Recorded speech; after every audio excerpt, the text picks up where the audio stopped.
Welcome to Thieves' Cant, a tabletop gaming podcast with your hosts, Jeremy Shane and Chris White.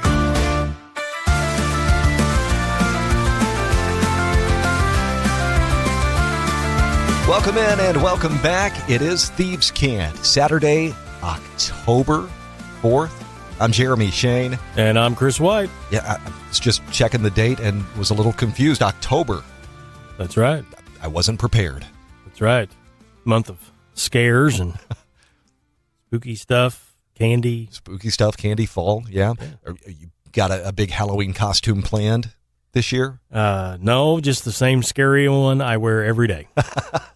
I can't remember the last year that I dressed up for Halloween. Well, maybe this is the year we can change all that. Yeah? Yeah? Maybe we could come up with a duo costume. Oh, do you have anything in mind? Off the top of the dome here, we could be Demogorgon, right? Could each be a head. Well, that's an option. We'll think on it. Yeah.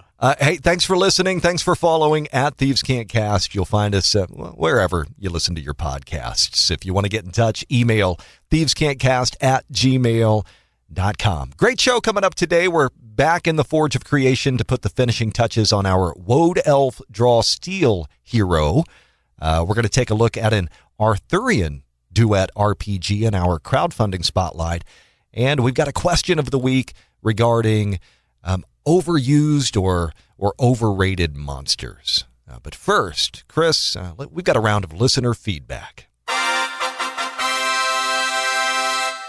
Ben Edwards dug into our backlog and found our If TTRPGs Were Easter Candy episode. Oh, he dug way back. Yeah, I don't know if I even remember that. Like, I don't, the details. It's like a dream. But he says, your Vampire the Masquerade candy analogy is 100% on point. I think that one was Cadbury Cream Egg was Vampire the Masquerade. Really? Dark, rich, and a little sticky.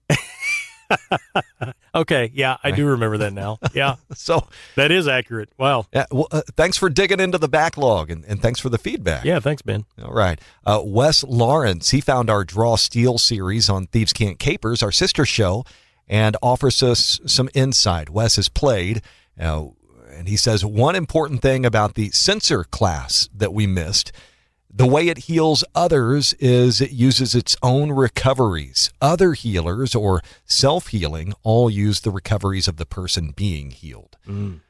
He also says, we had some comments on the negotiation chapter last week that, neither of us were a huge fan of negotiations as presented in Draw Steel. Yeah. This is something that we've always just handled through role play, and it felt weird to slap an entirely new set of mechanics on top of those interactions. But Wes says the negotiations are actually chef's kiss. They've been great in his game. He says it's still done through role play, but then you end up doing multiple roles instead of just one persuade role that ends up being mind control.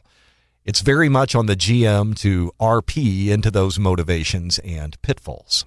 Okay, I can see this, because this is a problem I've had with like D&D. You know, high enough persuade check, and you can make characters go against their better judgment, or their what their motivations would be, their natural inclination. Yeah, I mean, I don't play it that way, right?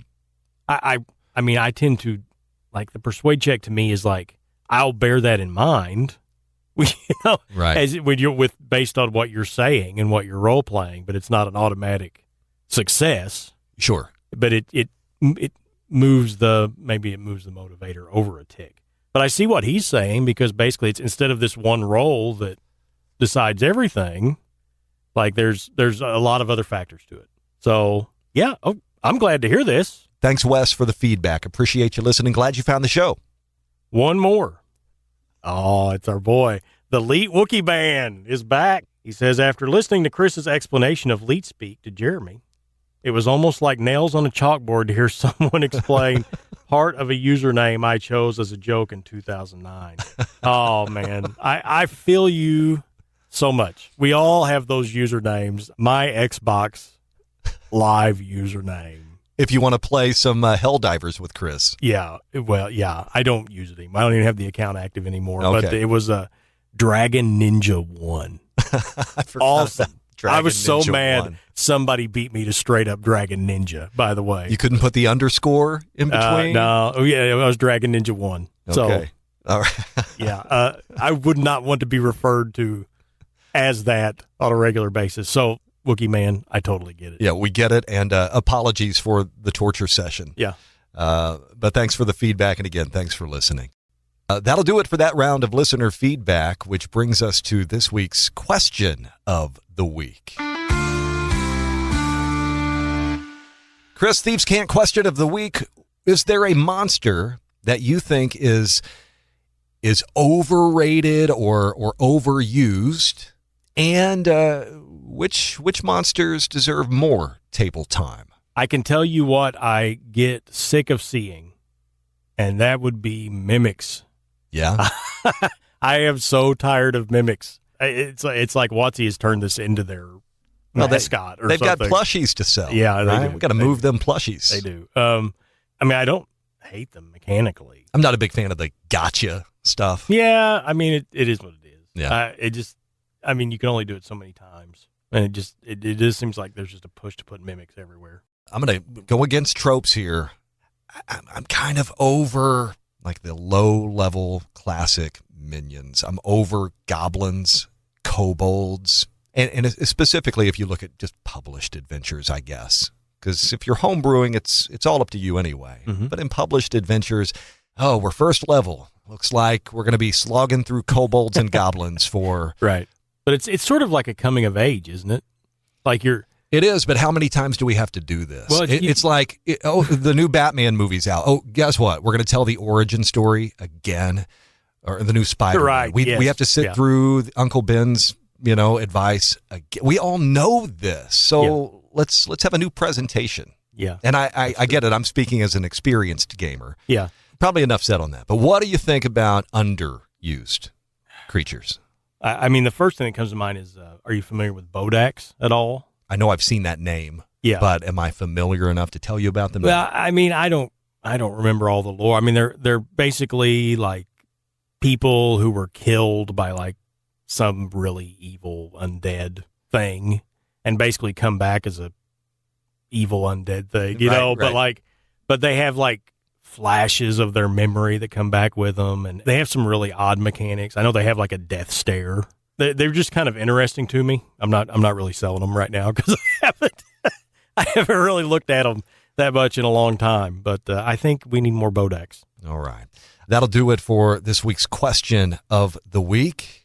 Now, what monster do you think is overrated, overused, or underrated or underused? Again, you can let us know at thievescantcast, thievescantcast@gmail.com. Chris, let's take a look at a new duo game in our crowdfunding spotlight. Today on Kickstarter, we're taking a look at Glatisant. This is from Graftbound Press. It's a 2-player Arthurian RPG. And according to the Kickstarter page, you will experience a lifelong quest through Arthurian myth as either the heroic knight-errant or the questing beast that the knight is pursuing. The knight must seek the beast, and the beast must make the knight worthy of their legend. Glatisant is a GM-less, asymmetrical RPG for 2 players. It uses the Carta system by Peach Garden Games. So in that system, players move across a spread of face-down playing cards, and they flip them to reveal the suit and the rank, which will match a set of story prompts and questions in the rule book. So then you'll journal in response to that prompt. You encounter people and places from Arthurian myth with each card you turn over. Again, one player is the knight errant, and the other is the questing beast. Mechanically, a knight and beast must land on the same card to win. But only the beast knows what the knight must also accomplish before they meet in order for both players to win the game. There's another objective that has to be completed. That win condition might be meeting on a certain card. It could be a certain position in the spread or certain combinations of the knight's resources. They say the game can be played in as few as 45 minutes or a few hours, depending on how deep you want to go in your journaling experience. The gameplay is exploration-focused. There's crunchy resource management mechanics, but still simple and easy-to-learn rules. And there is a solo mode for one-player adventures if your buddy is unavailable that day. Interesting idea. We've got a lot of solo journaling games, but this one incorporates that second player into the mix. So I'd be curious how that works out. Pledge levels start with a $12 PDF. $25 will get you the PDF plus a physical copy in a 40-page stapled zine format. And for $65, you get the zine, the PDF plus a sticker sheet. I think maybe there are stickers that can be used in your journaling. I'm not sure.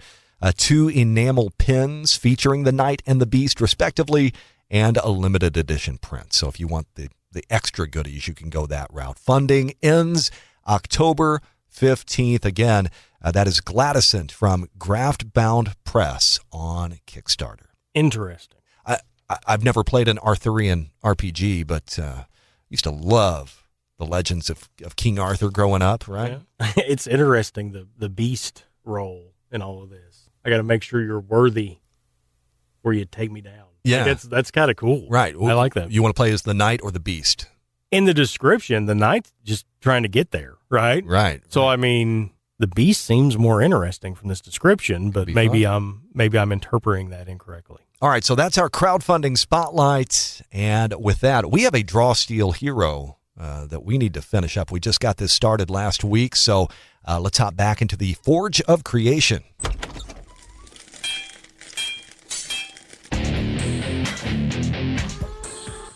The Forge of Creation. Okay, so last week, Chris, we started our build of a Draw Steel Woad Elf hero. We worked through our ancestry. Of course, that's where Woad Elf comes in.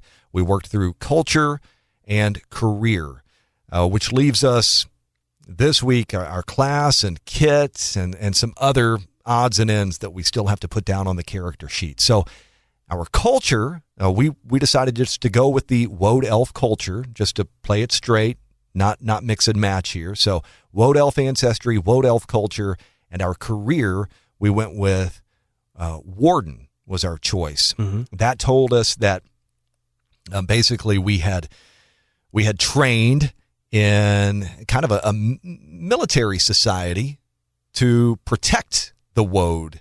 And at some point, for some reason, we were expelled by our peers. Right. That was our triggering event, or whatever Draw Steel calls it, that led you to the path of adventure and away from your career. Right. We threw out the question last week: which class would you like to see our Woad Elf take on? And Chris, you named this Woad Elf after Ted Bushman, the creator of Westward Bound, which is also funding right now on Kickstarter. You named this. You were so inspired by Ted's name that, what was the name you gave the Woad Elf? Was it Thaddeus? Thaddeus Bushman? Thaddeus Bushman. It had nothing to do with Ted Bushman. I don't really appreciate the insinuation. I came up with that. That's my own creation. Well, my own inspiration. I apologize then. Yeah. That's my bad. So we've got some options, some suggestions for Thaddeus's class. Jessica Van Voorhees says, Thaddeus Bushman, an excellent strategist and a martial upbringing, sounds like a mastermind tactician to me. Okay, so Jessica gives us a vote for tactician. I know, Chris, you probably don't hate that. No, I was thinking along the same lines. I think she nailed it. Well, we've got more suggestions from Josh David. Okay. Josh says we've got the Woad Elf glamour, right? So he says Woad Elf glamour is always going to be savage on a shadow, which I can see. Yeah, because there was kind of a stealth aspect to the character. Right. He says, and I can see a wilderness-raised tactician leaning on stealth and ambushes. which also makes sense. So, and he says on the complete other side of the spectrum, boy, Josh is getting lots of votes in here. He says on the complete other side of the spectrum, Storm White Fury is also a class that can mix wilderness savvy and martial prowess. Also, being a bear is cool. Yeah. I can't argue with that. It could be the lightning bear. Right. Yeah, that is pretty cool. I mean, we're looking at 2 votes for tactician. I think maybe tactician is the route. Yeah, tactician it is. All right. I agree. As far as starting characteristics, Tedious is going to start with a might of 2 and a reason score of 2. And then we can choose from 3 different arrays for our other characteristic scores. Okay, so our 3 choices are another 2, along with 2 -1s. And again, these scale anywhere from -5 all the way to +5. Right. Right. Or we could do 2 1s and a -1, or we could do a 1 and 2 0s. So we've still got to fill agility, intuition, and presence. You know, initially I wanted to say agility. Yeah. But intuition seems pretty logical. I mean, we can give it a 2 and make the other 2 a -1, or do we want to be more balanced? Let's be more balanced. Okay. Do you want to do the 1 0 0 Yeah. array? Yeah. Okay, so we'll put a 1 in intuition, presence, and agility both at a 0. Sounds good. And so our choice of tactician also determines our weak, average, and strong potencies. Our starting stamina at first level is going to be 21, which just feels beefy, right? Oh, yeah. Yeah, I like it. Stamina gained at second level and higher levels, we don't need to know that now, but that'll be 9. And then we start with 10 recoveries.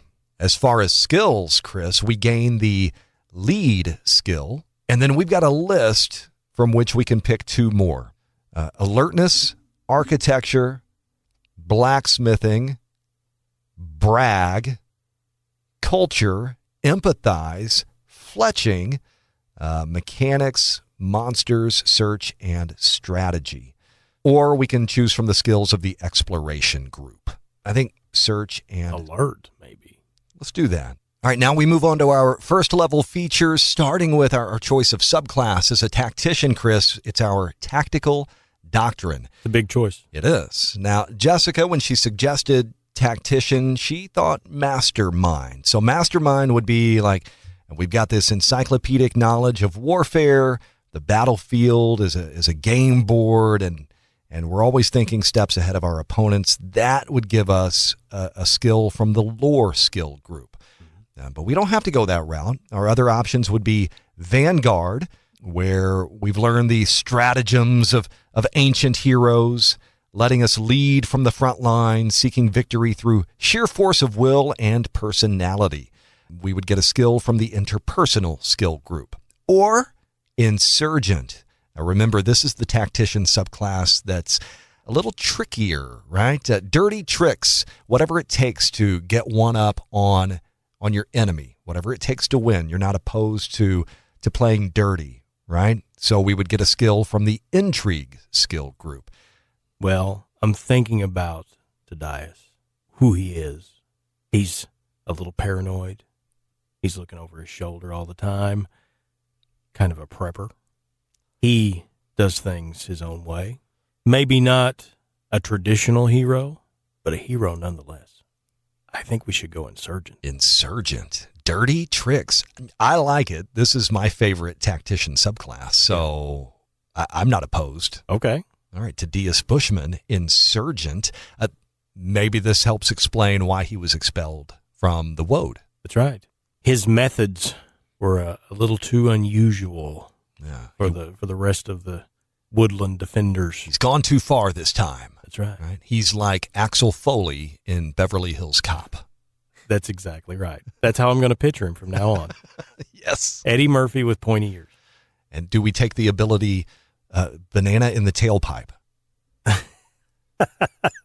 I'd have to look at that one. For all the Beverly Hills Cop fans out there. Uh-huh. Yes. Okay, so Insurgent it is, which means we've got to pick a skill from the intrigue skill group.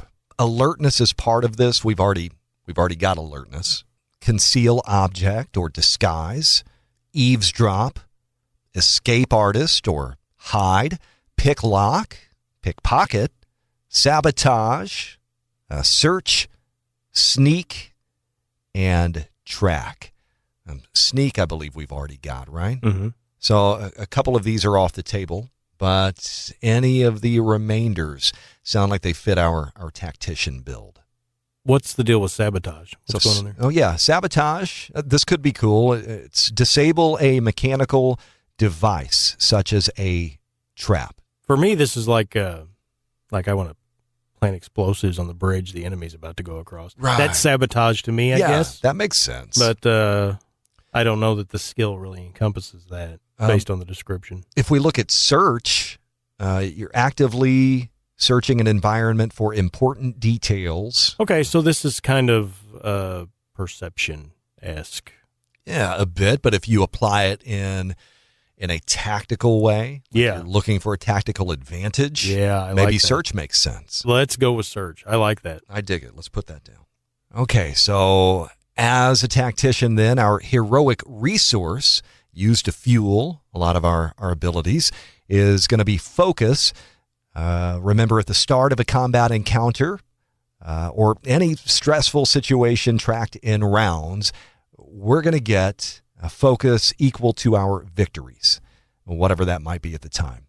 At the start of each of our turns during combat, then, we'll also gain 2 focus. The first time each combat round that Tydeus or one of his allies damages a creature marked by him, he's going to gain 1 focus.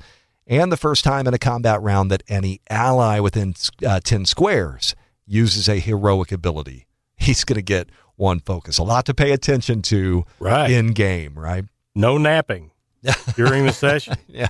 Get off your phone. Our first level doctrine feature based on our choice of insurgent, Chris. We get covert operations. You like the sound of that? While in your presence or working according to your plans, each of your allies gains an edge on test using any skill from the intrigue skill group. And you can also use the lead skill to assist another creature with any test using a skill from the intrigue group. Okay, So, that's cool. yeah, if the party needs a little more stealth, a little more sneaky. Yeah, this is the sort of feature you expect to see in a tactician build. I mean, there's going to be things that you do sometimes actively and sometimes passively that just help out your allies. Yeah, I mean, this is research, reconnaissance. Our choice of insurgent also gives us a triggered action, advanced tactics. It targets 1 ally. It triggers when the target deals damage to another creature. The effect is that the target gains 2 surges, which they can then use on the triggering damage. You can spend a focus, and if the damage has any potency effect associated with it, the potency is increased by 1. Basically, you can help your allies hit harder.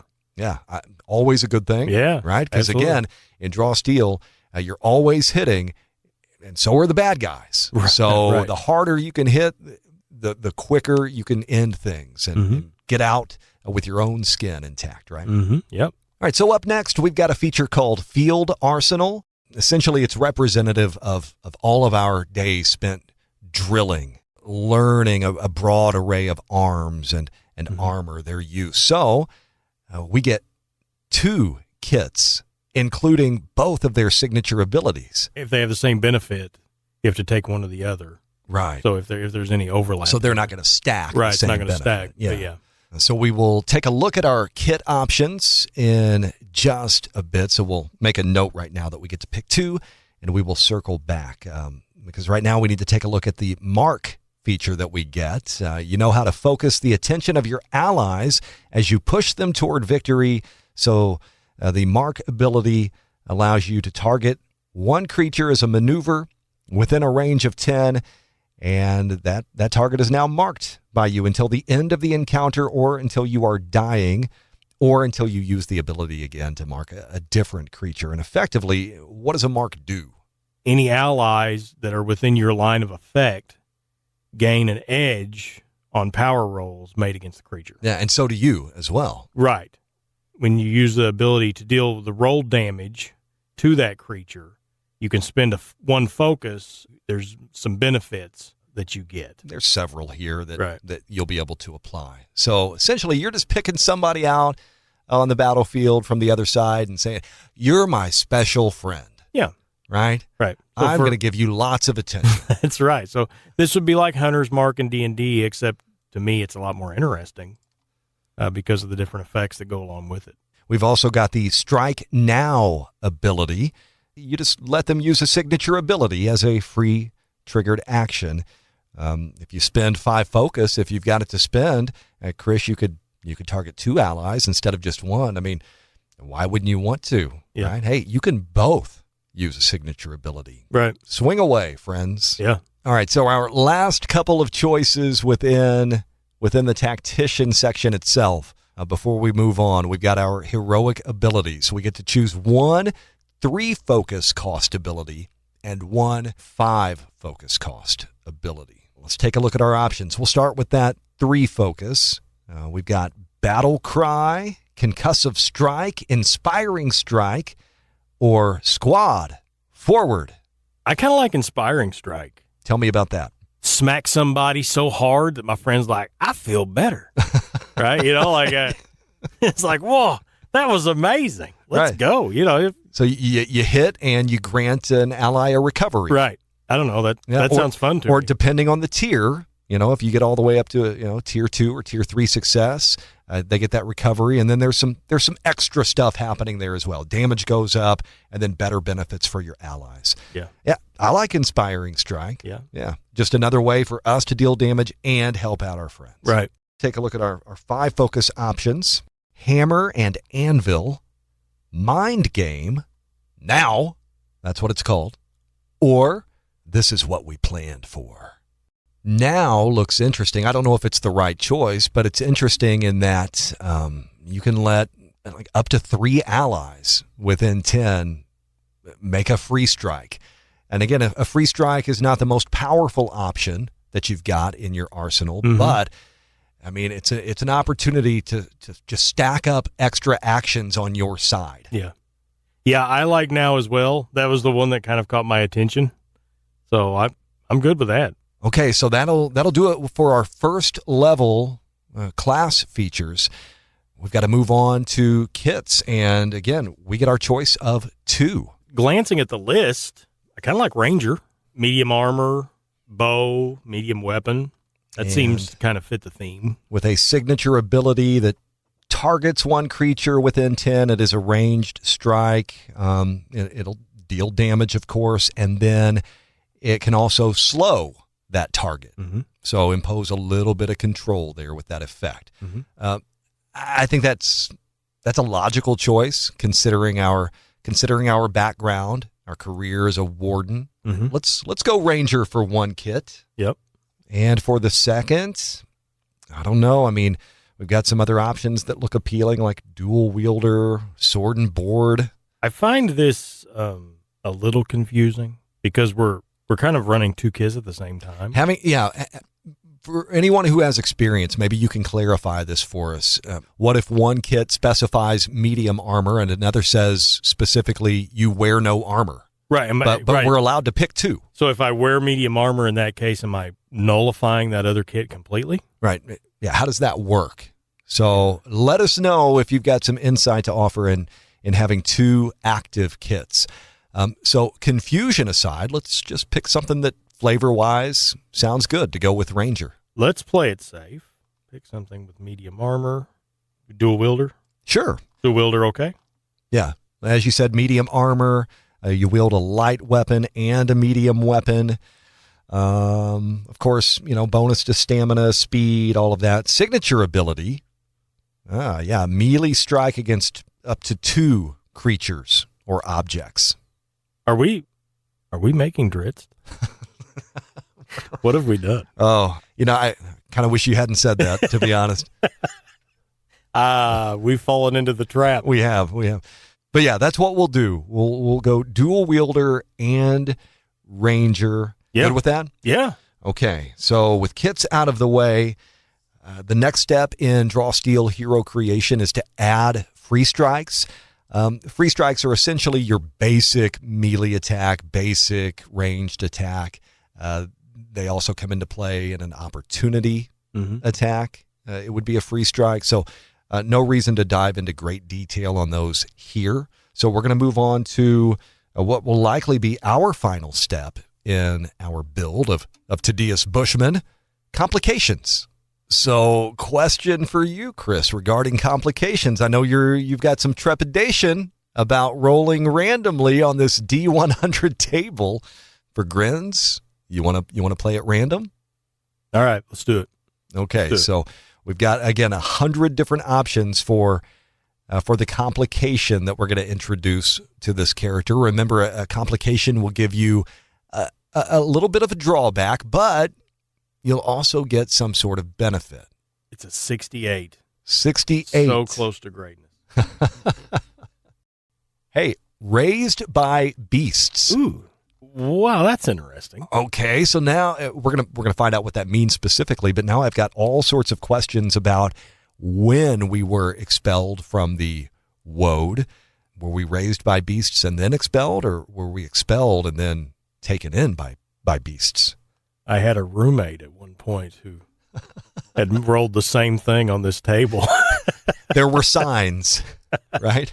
Uh-huh. All right, so raised by beasts, you were orphaned or lost in the wild, and a friendly animal pack, perhaps apes, bears, or wolves, took you in. Returning to so-called civilization was a shock, but you're now determined to learn all you can about your own kind. All right, so here's the benefit. You have the handle animals skill, which is cool. Mm-hmm. Additionally, you can choose a type of animal related to the animals who helped you, and you gain an edge on tests that use the handle animal skill test when interacting with that type of animal.